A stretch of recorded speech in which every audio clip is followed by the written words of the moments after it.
When I was in college, I had dinner with a friend named Donnie. He wasn't much older than me, but was certainly more mature, although that wasn't particularly difficult at the time. I looked up to him in quite a few ways, but one thing that impressed me, maybe above everything else, was his ability to engage in conversation wherever we were.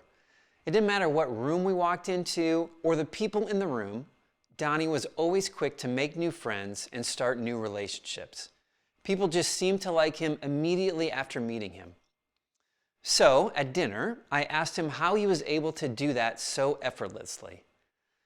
And his answer to my question changed the way I engaged in conversation ever since. And even to this day, I consider it the greatest conversation advice I've ever received. When I asked him how he was so good at talking to people, he said this: "Oh, it's easy. Just ask a lot of questions. Ask about their family, their job, their hobbies, their past, anything really. People love talking about themselves."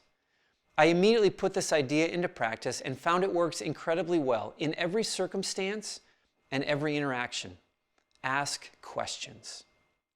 Years later, when reading the incredibly popular book by Dale Carnegie, How to Win Friends and Influence People, I found the advice repeated. Here's how Dale Carnegie wrote it: "If you aspire to be a great conversationalist, be an attentive listener. To be interesting, be interested. Ask questions that other people will enjoy answering. Encourage them to talk about themselves and their accomplishments. Remember that the people you are talking to are 100 times more interested in themselves than they are in you and your problems." I still apply his advice today whenever I meet someone new or am catching up with an old friend. And I found that there's a dual benefit to the approach. Not only does asking questions result in great conversation, but it benefits me personally as well. First, it results in a selfless attitude. To begin the practice of asking questions, you need to make the conversation not about you. Every time you ask a question, by definition, you are shifting the attention away from you and toward the other person. Asking questions forces selflessness onto us.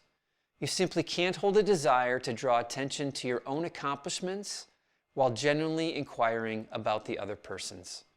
Rather than looking for opportunities to proclaim our own interests, the attention is focused on theirs.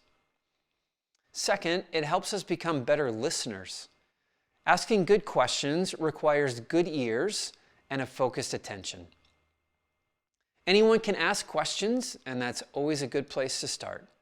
But asking great questions will require you to be a good listener. The more you practice this approach, the more you learn this skill. Focused attention can lead to follow-up questions. It can help you remember important details about the other person, and it may even help you understand their emotions or passion related to the topic they are discussing. And third, it results in better learning. Everyone we meet has a backstory of experience, and the more questions we ask, the more we learn about the world. Because we learn about more than just the person, we learn about humanity. Everyone wants a friend who cares about them, who pays attention to them, and can understand the world and their point of view. Asking questions provides that opportunity. Even after all these years later, it's still the greatest conversation advice I've ever received. Ask questions.